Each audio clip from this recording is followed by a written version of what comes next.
అనంతమైన ఆనందాన్ని పొందాలంటే అల్ప కర్మల వల్ల, స్వల్ప సాధనల వల్ల ఏమీ లాభం లేదు.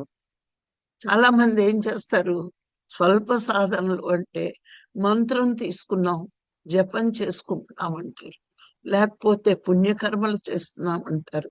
ఇవన్నీ కూడా సూర్యుడు లాంటి ప్రకాశం కలిగిన శ్వాస మీద ధ్యాస అనే సాధన జీవితంలోకి రాకపోతే, మరి ఆ ఒక్క సాధన చెయ్యకపోతే మిగతా సాధనలన్నీ దీనికంటే అల్పమైనవి. మరి మనం ఆకాశంలో సూర్యుడు వచ్చే వరకు స్పష్టమైన వెలుగు ఉండదు. చంద్రుడి వల్ల, నక్షత్రాల వల్ల, మరి క్యాండిల్స్ వల్ల, ఎలక్ట్రిక్ దీపాల వల్ల ఉన్న ఈ కాంతి అల్పం, సూర్యప్రకాశం అనంతం.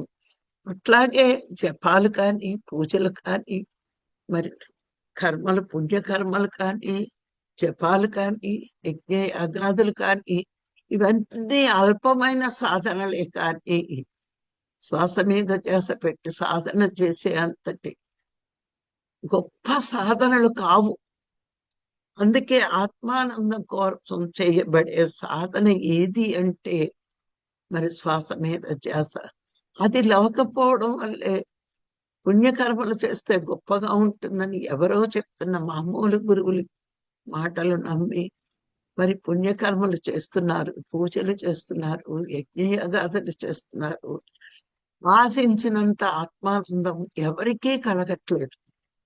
ఇంకక్కడి నుంచి మనిషిలో నిస్పృహ, నిరాశ, నా జీవితం ఇంతే అనుకుంటూ, మరి ఒక్కొక్క మనుషులైతే ఈ డబ్బు సంపాదించడానికి, కొంతమంది అయితే అడ్డతోవలు కూడా తొక్కి మరింత మరింత మరింత పతనం అవుతున్నాడు మానవుడు.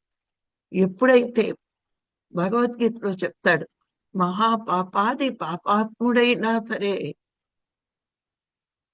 సముద్రం అంత పాపం ఉన్నా కొంచెం జ్ఞానం అనే తెప్ప, చిన్న తెప్ప ఎక్కినా వాడు సముద్రాన్ని దాటగలడు. చిన్న తెప్ప ఉంటే సముద్రాన్ని ఎలా దాటగలడో వాడి జీవితంలో సముద్రం అంత పాపాలు ఉన్నా చిన్న జ్ఞానం అనేది తెప్ప దొరికితే వాడు సముద్రాన్ని దాటగలడు. అంటే పాపాలను కూడా క్షయం చేసుకోగలడు. మనకి రత్నాకరుడి చరిత్ర తెలుసు. ప్రాపంచిక జీవితంలో జీవిస్తున్న రత్నాకరుడు మరి ఆయన నారదుల వారి మాట విని సాధన చేసి మహర్షిగా మారాడు.